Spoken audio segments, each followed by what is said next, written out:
Hello there YouTube, my name is Chuggy and today I'm playing some Battlefield 3, playing some Conquest on Carg Island. And today guys, it is question time part 15. So first thing I'm going to say guys is thank you very much. 15 episodes of question time, that's about 30 weeks worth of amazing questions and everything else, and hopefully decent answers, who knows. A massive thank you first of all guys. Not gonna lie, when I started this it was kind of more of a curiosity to see if anyone would reply.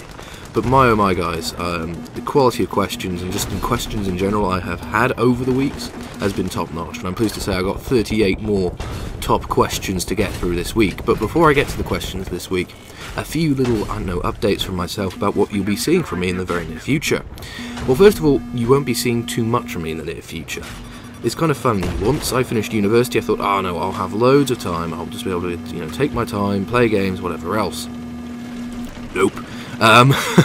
Basically, once I got home, I needed to focus on moving out of my parents' house for like once and for all, finding a place of my own, etc. That's all sorted, but actually moving, good lord, that's a lot more work than I thought it would be. So basically, guys, you might not see a video from me consistently, I should say, over the next few weeks. I'm going to try and get as much uploaded as I can, but don't expect anything for, say, the next 2 or 3 weeks. But having said that, in terms of games and whatnot that you may be seeing, you might see a bit more variety rather than just Battlefield or Sniper Elite or something like that. There's a possibility of perhaps some Minecraft, and in the future some PC stuff. I'm looking at getting my PC sorted out so I can play on the PC, etc. So there's things coming up in the near future, but for now, you may see me, well, not upload as much, so I apologise for that, but I need to get stuff sorted. Hopefully you can understand that. Anyway. Without further ado, let me get on to some of your great questions. And question 1 this week comes from Fidget TV. And they ask, how do I record both my voice and my friends' voices while playing at the same time for a live commentary? Well, nice, short, easy answer here. We use Skype. We talk over Skype for pretty much everything actually these days, since we don't have cross-game chat on the PS3. And yeah, we just record it using a little recording program which you can find quite easily on the internet. And yeah, that's about it. Nothing really more to it. So Skype and a Skype call recorder, nice and easy. So there you go, Fidget. Hope that helps you. Next question comes from the Fairholm, and they ask, well, kind of 2 questions. But first of all, how do people get in contact with me if you want to have a game or 2 with me? And as more of a quote-unquote real question, they're saying here, when you use a firearm a lot or a weapon a lot, in-game, how do you know is a good time to stop? And they go on to say that they are currently in the top 15 on the PS3 with the Spaz 12. Well, congratulations on the top 15, that's quite very impressive. But what I will say, well, given that everyone seems to ban shotguns anyway, yeah, the thing with changing weapons, I've never really stuck with a single weapon. The way I approach using weapons is based on the map and what I want to play. So if I wanted to play a recon, I go, okay, do I want to be aggressive or do I want to do some long range work? And based on that I'd pick a weapon. If you've been using like the same set of weapons, like I've seen guys with 75, 80, 90 service stars with single weapons, if you're sort of in that boat, what I would probably say actually is just change up the weapon, just for the heck of it. You might be used to using the same thing over and over again, but just changing it for the sake of changing it actually can be quite good as well, because you might find that something works better for you. And by changing up and being a little, I don't know, flexible, it's actually very useful as well. Because basically what that allows you to do is to become more flexible as you play the game. And as I've talked about a couple times before, basically, that if you're flexible, if you can play multiple kits during the course of one game, as the situation, as the game requires it, you can be a very, very, very powerful player indeed. So yeah, basically, if you've been using a single set of weapons like the Spaz for such a long time, just choose something different just for the heck of it. If it works for you, great. If it doesn't, well, you've got the Spaz to go back to. So yeah, that's what I'd say there. In terms of actually finding out when I'm playing games and whatnot, I've said this a lot. Basically, Twitter is the way to keep an army there. Over the last few weeks, I just haven't had time to really play games. In fact, this gameplay you're seeing here was from the only basically really good session of Battlefield I've had a chance to play in the last 2 weeks, which was only about 3 or 4 hours long. So yeah, I'm not going to be too active for reasons I've already talked about. But keep an eye on Twitter. I will be updating that, especially once I get into, well, basically after I've moved. So I'll say that much. Thank you for the questions, the Fenrol. Next question comes from Riptide7177, and they say, since I have over 1600 kills, the L96, would it be possible to upload a gameplay of me using it? Certainly, I'll try and sort something out in the future. You will see me do some L96 work in this gameplay, but as I've really just mentioned, I'll switch to it as and when the situation requires, and basically there'll be someone sat up on a building, and I will take them out a few times. So that's that. But yeah, I'll see if I can get a purely L96 gameplay sorted in the near future, so thank you for the request. And by the way guys, any requests, anything at all, as long as it's sensible, will be considered for gameplays or anything like that, or games even, so we'll see what happens. So thank you for that. Next question comes from LocoJJ1, and they ask, how come she keeps losing in-game audio while playing online in Battlefield 3, and saying it's started to happen since close quarters. Well, you want to know something, LocoJJ? I've been having this since release, and so have a lot of other people. Don't worry, it's nothing wrong with console or PC or anything like that. It is a bug within Battlefield, which hopefully would have been sorted by this point. It hasn't been, which is unfortunate, but that's the way these things go. Yeah, very annoying. If you haven't had it before, basically you'll be playing the game and all audio almost cuts out. I think you hear your own footsteps, but no gunfire, no ambient sound. It's very, very, well, I wouldn't say nauseating, but it can make you very, very, very disorientated, because you can't tell where things are and whatnot. It's not good at all. So yeah, it's an annoying bug. It's been in the game for a while. Hope that it had fixed it a little while ago, but hasn't happened. But anyway, I digress. So you're not alone. That's just an unfortunate situation that we've got with the game at the moment. So don't worry. It's nothing to do with any of your equipment. It's something that everyone's got. So there you go. Hope that helps. Not really. There we go. Next question comes from Dr. BCDPS3, and they ask. Well, I have two questions for me actually. First of all, have I come across the Operation Metro side stairs glitch? And secondly, do myself, Matt, Tom and Mike's hang out while we're not playing games? Well, first of all, yeah, I have come across this glitch, and basically, I won't explain how to do it. I'll explain what it actually is. It's basically a load of guys getting on top of the side stairs at B and being behind the wall, and that can be very nasty, because it can ruin the game, basically, because they're in the capture radius. You can't shoot them through the wall, necessarily. There is a tiny gap, but they can shoot you like nothing's there. Not nice at all. If you see guys doing it, report them on Battlelog to DICE. That's what I've been doing when I've run across these guys, and yeah, hopefully they'll get their stats wiped. Cheaters, boo. It's a game, guys. Don't take it so seriously. So yeah, I have come across that. It's not particularly nice. As for myself and the lads hanging out outside of games, yeah, we kind of do. It's funny, actually. Everyone apart from me have actually met face to face. I think it was just timing. I was away or something when everyone met up. IRL, as it were. But we do hang out on Skype, even when we're not playing games. You know, if the Formula 1's on or something, we'll have a chat on there, whatever else. And yeah, I don't know if you'd really call that hanging out, but yeah, we kind of hang out like that, I guess. Thank you, Dr. BCDB PS3, for those questions. Next question comes from Lego Kid, and they ask, am I a comic book or comic movie fan? You want to know something? I'm not, actually. I used to follow Spider-Man a lot when I was younger, but other than that, no, I've never really been into comics or films or anything at all. Having said that, though, I did go and see The Dark Knight Rises, last week. I hadn't seen any of the Batman films or read the comics or anything. I was a little bit aware of some of the characters, Batman obviously, etc. But yeah, I was really pleasantly surprised by that film. I really enjoyed it. I didn't understand the critics' reviews. The sound was a little loud, but that's the only thing I could really say. It's a really good film. So really, to answer the question, no. Not really a comic book fan or comic movie fan.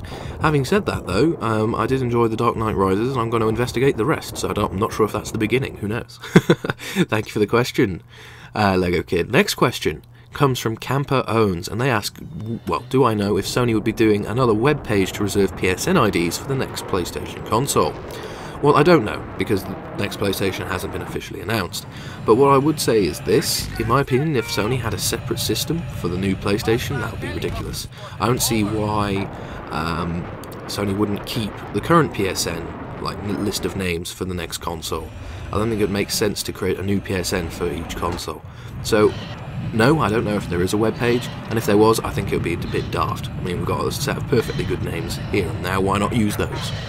Just saying. Thank you, Camper Owns, for the question, though. Next next question, sorry, comes from Jetbat Unleashed, and they ask, have I ever considered joining the UK's armed forces, and if so, which branch? Well, I'll be honest, in times of peacetime, no, I haven't. But I've always said this: if ever there was like a world war or something, you know, for whatever reason my country needed me to fight, I'd be there in a heartbeat. And if I were to join the one of the branches of the military, it'd probably be the Air Force. Reason being that I like planes, probably couldn't fly them very well, but there's a lot of logistics, a lot of computer stuff goes on with the Air Force. Same with the Army, actually, to be fair, and the Navy, but I think I'd prefer the Air Force. I do like the planes, so shame I can't fly them in Battlefield, right? Oh dear. So yeah, thank you Jetbat for the question. By the way, ladies and gentlemen, Jetbat Unleashed on YouTube, really good guy, putting some really quality videos, and in fact, I've been in a couple of his videos as well, a little bit of a Let's Play on Saints Row the 3rd, so keep an eye out for that. I'll put a link in the description or something, check them out guys, quality stuff. Thank you very much Jetbat for the question. Next question comes from Human Clone Class Gung. I hope I said that right. And their question is, with my love of steak and all, where would I suggest to get one? That's a really difficult one. So what I would say is, a while ago, and this was years ago, there was a great chain of restaurants called Beefeaters, and I'm not sure if they're still around, but they did the best steaks you could find sort of in retail. But what I will say, and I'm not sort of pussying out of the answer here at all, but I think my parents make the best steaks actually. My mum can grill them, my dad can barbecue them. Oh my goodness me, there's nothing like a good home-cooked steak, I'd say that much. So yeah, I'm not sure if Beefeaters are still around very much, but certainly there was a lot of very, very, very good steaks I've had from there. But stuff cooked at home as well, just as good, if not better, I'd say that much. So thank you for the question, Human Class 1 Clone. Oh, I've ruined your name, sorry. Oh dear. Right. Next question comes from the Bad 654, and they ask, do you think DICE should add something in the game where you could throw back hand grenades? Well, I don't see why not. My opinion on this kind of thing is, if it's adding functionality, adding features, why the heck not? As long as it doesn't remove what's already there. Yeah, I see no problem in that. I mean, another thing which is kind of a bugbear of mine with the grenades in Battlefield is the fact you can't tell what's friendly and what's not. Now, in reality, you see a grenade, you run away from it, for sure. But sometimes I use grenades to try and figure out if someone's hiding somewhere, because of course you throw a grenade, the in-game character will go, grenade, and of course that'll give you away, not keeping sound discipline and whatnot. So yeah, that is something I think would be quite neat. Obviously, Call of Duty has had that kind of thing with the Return to Sender, and that's always good fun to get a kill by throwing someone's grenade back at them. And yeah, a way to perhaps differentiate enemy grenades from friendly grenades would be quite useful, just to make sure that by entering a room you aren't going to get yourself killed. So I'd say that much. Thank you very much, the Bad 654, for that question. Next question comes from Martin, and they ask, do you think that the new assignments for camos are, I don't know, or what do I think of the new assignments for the camos, let's say. And Martin goes on to say that they're a little bit douchebaggy.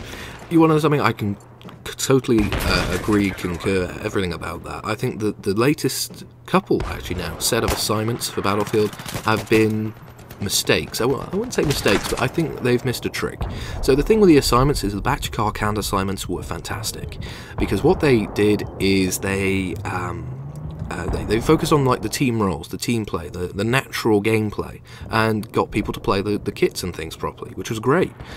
The problem with the last couple sets of assignments, they've been a little bit, I know, inward facing.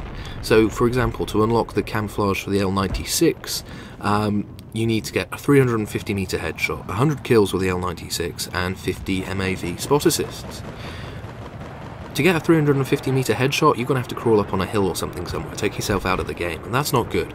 A recon's job is reconnaissance, not to snipe people from range. And, there's traits of this in most of the assignments as of late. So yeah, I think that the assignments have been detracting from the game, putting, if you will, unnatural gameplay, making people use different weapons and whatnot just for the sake of it. And, yeah, I find it frustrating, I'll be honest, and I do think that it's detracting from the game at the minute, and that I hope that the next set of assignments coming out with Armoured Kill are a bit more team-focused, to get sort of more of the team vibe going. After all, this is meant to be a team-based game, and, well, there isn't much teamwork going on at times, which kind of sucks. So yeah, I would agree with you, Martin. yeah, kind of a sucky situation. Thank you for the question. Next question comes from Mr. Ham142, and this one's a doozy. The question is this: if I could make my own first-person shooter using elements of other first-person shooters, what would I pick and choose? And why, I guess? Really difficult one. What I will say is this: it would actually be relatively similar to Battlefield 3, and I'm not just saying that because I like Battlefield 3. Battlefield 3 legitimately has a lot of things right in terms of you got a little bit of difficulty with things like bullet drop. The weapons pretty much, you know, they're balanced very nicely. You know, a sniper rifle will kill at point blank in the right spot, etc. Shotguns work at close range, no further, that kind of thing. And the map size, I really do like the fact that you've got these massive sprawling maps.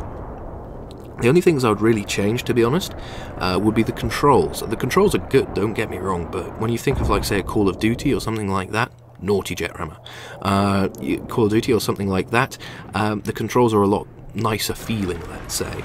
So perhaps the control scheme, control style of a Call of Duty, maybe a little bit of the fast-paced action, I don't know, from a Call of Duty, if that could be worked in, but predominantly Battlefield 3, you know, and, you know, maps, nice big open sprawling maps. Bring a couple of maps back from Battlefield 2 Modern Combat, which were a little, well, they were similar size to this, actually. I'm thinking in terms of size, yeah, they probably were the same size as, like, say, a Karg Island or something like that, back on the PS2, back in the day.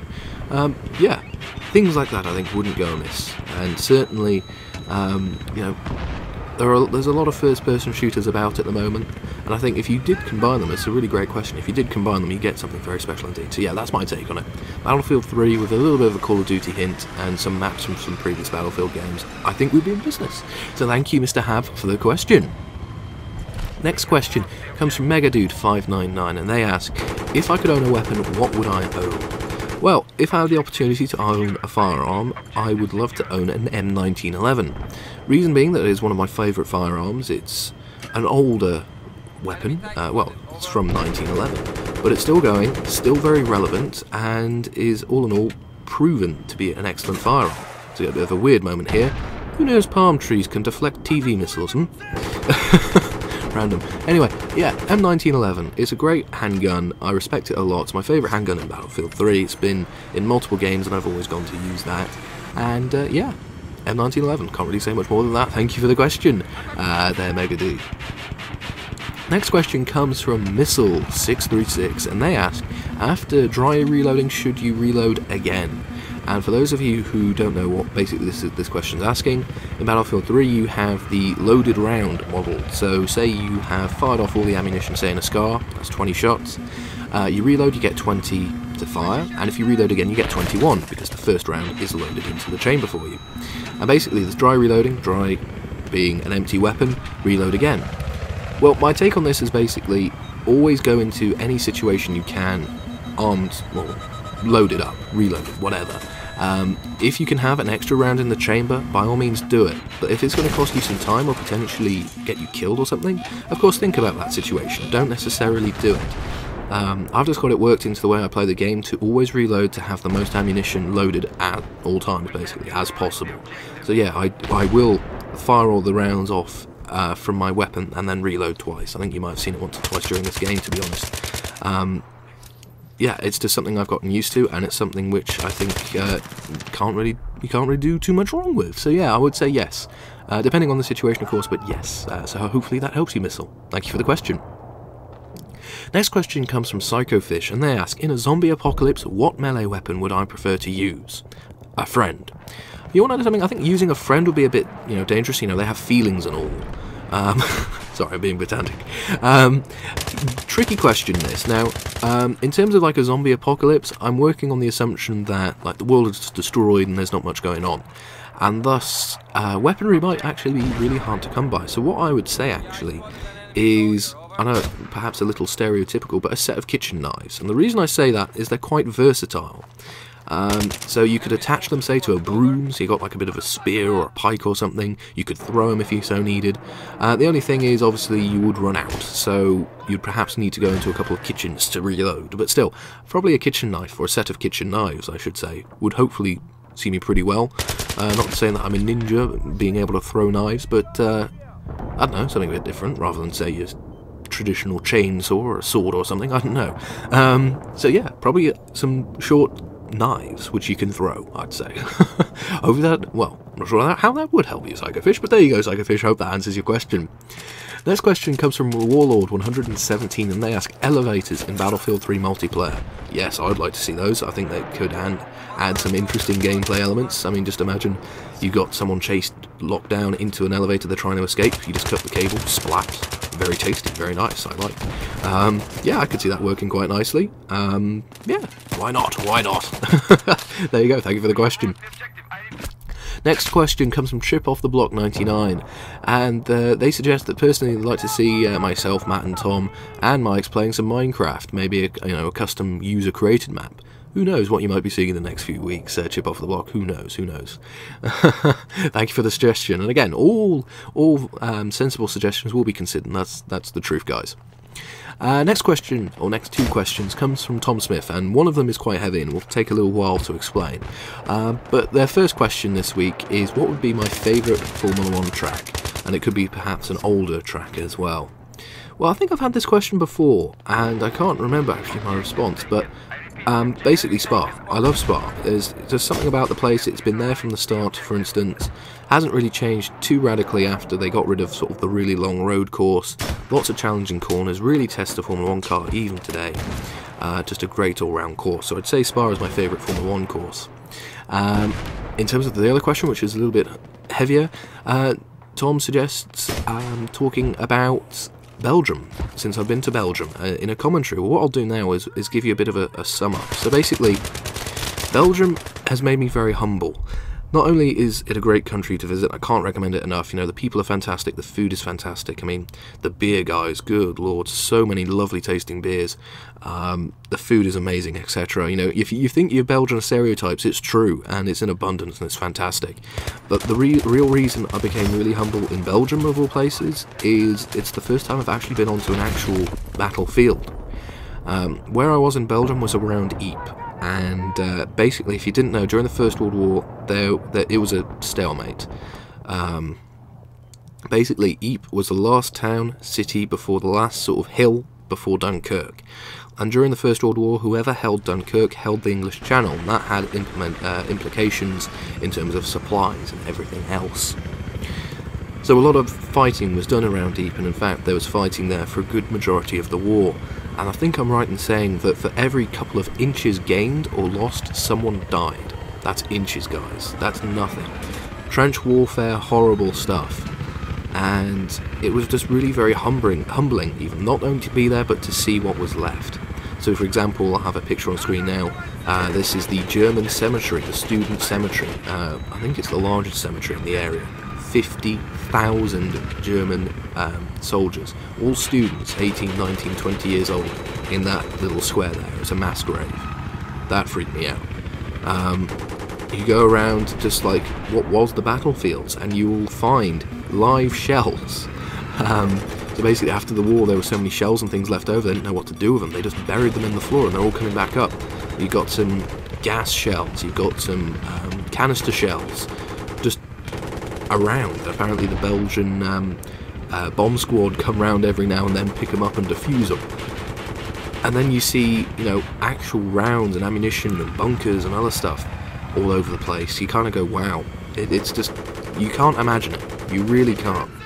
And then you come across some quite surreal places. So the picture I'm showing you now is a place called the Pool of Peace.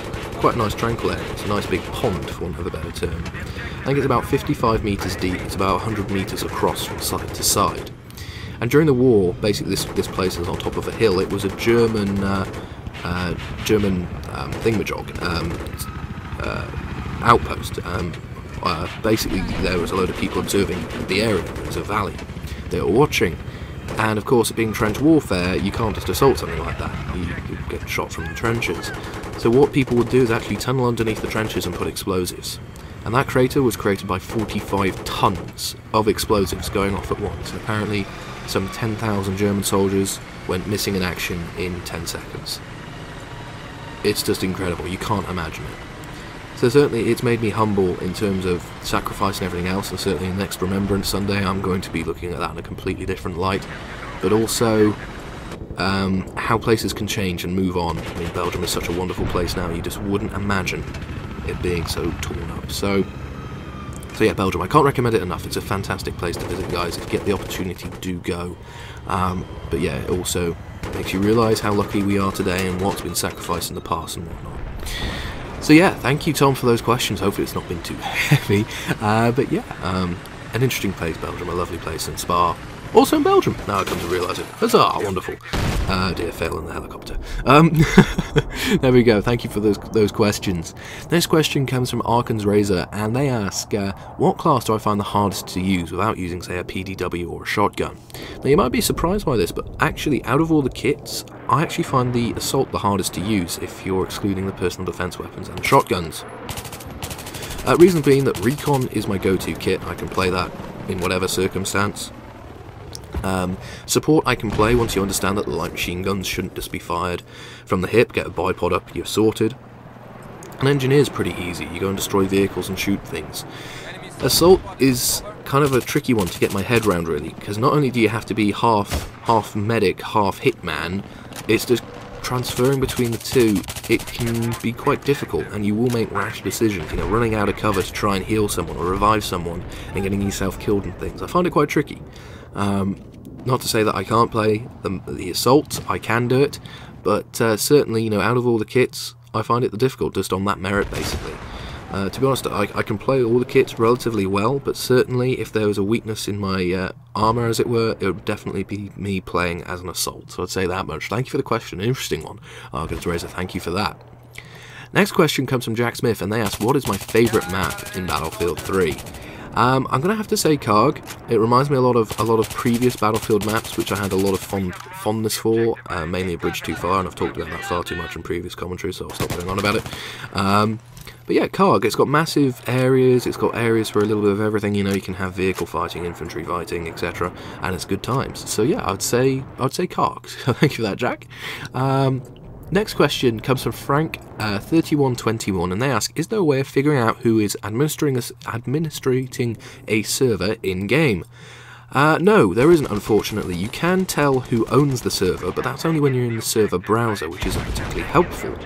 So what I would say is no, there isn't a direct way. Sometimes, like the little welcome text box you get when you first spawn, it tells you who the admins are. But other than that, no, there's no real way of telling who is administrating the server. Even because someone might own the server doesn't mean that they're the one adminning it at any one time. So no, it's kind of a daft thing really, but no, you can't really tell, and obviously that isn't particularly helpful. So, thank you Frank for that question. No is the answer, so sorry about that. Next question is again quite a heavy one, and I'll try and sum this up as best I can. But basically, Dmaster2120 asks, in terms of, you know, ideologies and things, what's the real key differences between communism and fascism? Well, you want to know something? There is only one real difference. That is that they are two ends of the same spectrum. You've got communism, which is all the people are equal, the state provides for everyone. And then you've got fascism, almost on the, you know, exact same end, that, well, one person rules and everyone is equal under that person, I guess, almost. It's kind of strange, really, because thankfully you don't see too much of pure communism or pure fascism anymore. In the past, yes, and obviously wars have resulted as a result of that. But at a real level, in terms of the way that, you know, governments work under the two, it's pretty similar. It's just that, you know, one person or one group of people have the power, and the rest must play to their song, I guess. Now, my political views on these kind of things, well, first of all, I'm a conservative. I believe that markets, for instance, work, that by intervening in, like, the economics of a country, you can do more damage than good, etc. But at the same time, I'm also a little bit, I don't know, well, I'm a conservative in terms of, I know that markets don't always properly work because people will exploit them. Take, for example, the recession that the UK is currently in, was generated by some bankers being incredibly greedy, gambling away money and whatnot. And the result is put us all in the lurch. So I don't support that. I support, you know, welfare in terms of people shouldn't be, you know, have no money just because they can't find a job. Sometimes it's not purely their fault that they can't find a job. So yeah, I'd say I'm a little more progressive in that regard, but I'm definitely not a socialist, I'll say that much. The incentive to work for me is very important, and when you think about it, communism, fascism, they are kind of the same thing. It is just the different perspective, the different angle. And really, the only thing I can really say is that in these kind of things, you have got to, I don't know, consider what's going on at the time, what would help you, I guess. I mean, this is the really funny thing, right, with politics. At the end of the day, you vote for someone to represent you, and obviously across a country, whoever votes the most for person A over person B, you know, will become the overall leader, let's say. Now, if someone says that they'll give you something that you want, absolutely support them in doing that. You know, if it's beneficial to you, do that. But at the same time, you kind of almost have to be aware at like a national level of what you want, and sometimes that might go against what's good for the local area.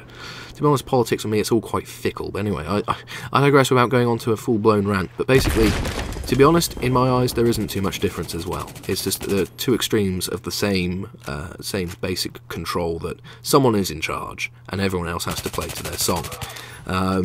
In terms of my views, you've just heard them, and yeah, it's an interesting world we live in, really, because you've got a lot of, well, movements to either extreme because of the situation the world's in.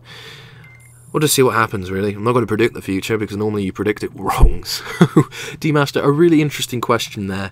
And, yeah, it is odd how everyone sort of hates each other in terms of, oh, if you're not with me, you must therefore be against me kind of thing. But that's the world that we have lived in and are living in. And that's just something we've got to live with. So there we go. I hope that kind of answers your question. A little bit woolly there, but an interesting question nonetheless. Next question comes from Prestion, and they ask, what is my setup? How do I record my voice, etc.? Well, I've done a video about this actually already. If you have a look for my 2,000 subscriber thank you, I talk you through my setup, what I use to capture, and what I use to record my voice. Basically, I'm just using inbuilt tools and things. Nothing really that fancy. It works. Why change it? So yeah, keep an eye out for that. That should answer that question for you, so thank you for that. Next question comes from Dabbydo7777, and they ask, have I got set up like a static IP address or messed around with port forwarding to play online? And they go on to sort of mention that they're having issues. Fortunately, no, I have not, but I know the pain that you are in, because I've been there in the past as well. Basically, routers and things can be very fickle, and by having them set up in a certain way, sometimes the games just will not work. You'll get terrible lag, you just won't be able to connect, etc. That's when I've been playing a lot of Ghost Recon Future Soldier as of late, and I've been having connection problems because I've had to open up things on ports on my router just so I can play the game. Unfortunately, the only real piece of advice I could perhaps give you in this kind of situation to do with port forwarding and all this kind of thing is Google it. You won't be the first person to have this issue, trust me on that. Google it, you know, what your router is, what you're trying to do, and someone will have a solution somewhere. It's really bad because obviously the hardware, although it's broadly similar, is ever so slightly different. So you can't really help unless you're there, unless you're familiar with that hardware. But the internet is your friend on this one, and hopefully that will help you along the way. So sorry I haven't been really much more use than that, but that's the way these things go sometimes. So sorry Dabby-Doo, but hopefully that will help you. Next question comes from Mr. Brian86, and they ask, what are my top 5 games of all time and why? Well, excuse me. Well, I don't have a top 5. I have what I call the Pantheon of Greats, and there are 3 games in there as it stands, and I can tell you those 3, but as for the remaining 2, might have to get back to you on that. But basically, my Pantheon of Greats are as follows. You have Metal Gear Solid, reason being, incredible gameplay, and it was the first game to really question my motives and morals in real life. Mind you, I was only 8 then, but still, it made me take everything with a pinch of salt in today's world. So Metal Gear Solid, number 1.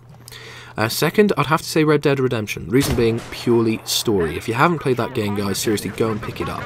It should be relatively cheap these days. It's sensational. I mean that, sensational story, which cannot be missed. So Red Dead. And then finally, Fallout 3. Again, on the merits of the story, but also the fact that just the way it is, a role-playing game, that actually you are rewarded, in my opinion, for your actions. I mean, I played that game through 2 or 3 times just to get sort of I won't say the gist, but just to see how the world would change based on my decisions.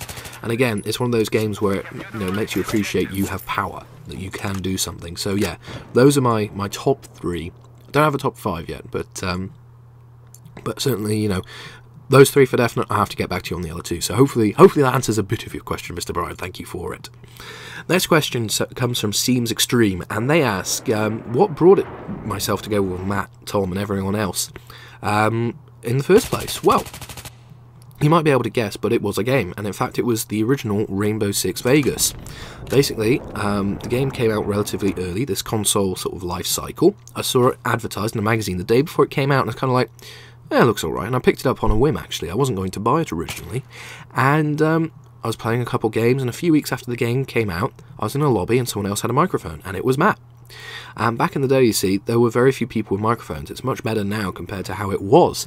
So of course we start talking, we get on, we start to win matches, and one thing went from another. So Matt introduced me to his brother, Tom had met someone else who introduced us to mics, and it all went from there. So a nice evolution kind of thing, really. But yeah, that's how we all met, and we're still going now. So yeah, Rainbow's pretty special for all of us, and I think we're all looking forward to Patriots to do a little reminiscing, I don't know. Anyway, thank you for that question, Seems Extreme. Next question comes from Jack Naven, and they ask, as someone who is struggling to upload stuff to YouTube, what's my upload speed like? And I've just got the tensors there completely wrong. Well, if you're struggling to upload stuff to YouTube, I know that feeling as well. Thankfully, at home, we've got some pretty decent internet now. Previously, it was very slow. Basically, I'm working with 10 megabytes download, 1 megabyte upload, and that will allow me to upload a video, let's say a 20-minute video in about 2 hours, maybe, something like that. So this would take about, I don't know, 4 hours, given that it'll be more long, like 40 minutes. But yeah, I know what it's like to upload on a slow connection. My parents changed provider, and we got a tenfold increase in speed, I'm not joking. So yeah, it's a pain. There's nothing really you can do, but what I would advise is this: investigate, if you're producing videos, investigate encoding and rendering sort of tricks to get the file size down. So I'm roughly working to 20 minutes per gigabyte with decent HD quality and everything like that. That's pretty damn good. If you can get towards that, well, I'm pretty pleased with it, since I did it all on my own. You obviously help yourself, because if you've got a smaller file, less time to upload, etc. So yeah, hopefully that will help you.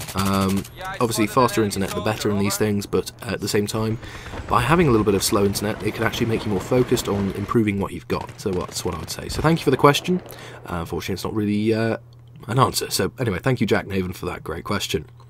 Next question comes from Stu, 087, I think, or that might be Bob, I apologise.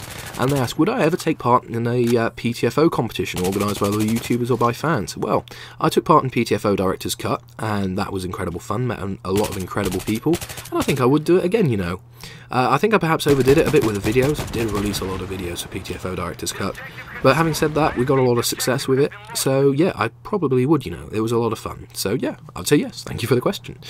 Next question comes from Vordays, and they ask, I seem to like first-person shooter and racing games, but what do you think of computer strategy games, specifically Civilization 5 and Europa Universalis? Not played the second one, but I'm a massive fan of Civ 5. I do like a good RTS from time to time. RTS or just strategy game, really, in general. I particularly enjoyed Ruse, for example, although I didn't really get too far with it. Yeah, I do like playing a good bit of Civ 5. It might be something that you see in the future, who knows. But yeah, it's a nice, you know, I do like a good strategy game from time to time. I like, you know, I play a variety of things. I play FIFA from time to time. I play FIFA badly. You know, I do play other sports games and things from time to time as well, but I'm mainly a racing game and shooter person, as you can probably tell, so I say that. Anyway, thank you, Vordays, for the question. Next question comes from Super Bat Robin. Well, there you go, sweet name. And they asked, what are my thoughts on the current Formula 1 season? Is the unpredictability good or bad? And what do I think of KERS and DRS? Well, what I'll say is I think we're in a vintage season right now. Anything could happen, and that is what motorsport should be. KERS and DRS, it's all regulation. Everyone has it available to them. I think that it's all fair game. Obviously, there are a few teams without KERS, being, I think it's Marussia and HRT, which is unfortunate. But yeah, I don't see any problem with KERS or DRS. Everyone has it available to them, and it's up to the strategy and the driver to use them properly. And I think the unpredictability is good. You know, it makes for good watching, and that's something which Formula 1 has been missing, especially in the sort of mid-2000s, the Schumacher era, where he won basically everything. It's a stone's throw away, or, you know, it's just fantastic to see so much unpredictability, I'd say. So yeah, I enjoy it personally. I know some don't, but that's another matter. Next question comes from On The Hunt 333, and they ask, what do I think about, in motorsport, teams working together? Blocking, drafting, that kind of thing. Well, I know what you're trying to say here, and it is kind of a weird thing that motor racing, it's a driver v driver kind of thing. It's almost a free-for-all. But at the same time, you've got a team sport woven into it. And yeah, there's been controversies. I mean, for example, in Formula 1, we had the whole incident, let's say, between Felipe Massa and Fernando Alonso about the Fernando is faster than you. Well, basically, Felipe Massa, who was leading the race, got out the way for Massa. Massa got out the way for Alonso because Alonso was faster and went on to win the race. Personally, I don't like team orders which change the race result, but I'm all for teamwork to help get the team move forward, I guess. So, you know, team orders making one driver win over another just for the sake of they want that driver to win? No. Drivers working together to slipstream one another to gain a bit of an advantage? Yes, I like that. Because at the end of the day, someone's got to win the race, and then they've got to get the gamesmanship in. So, ooh, blimey, I'm really clogging up now. So yeah, that's what I would say, really. I kind of understand your viewpoint. I'm with you for most of it, but a bit of cooperation doesn't hurt either. So thank you, On The Hunt, for the question.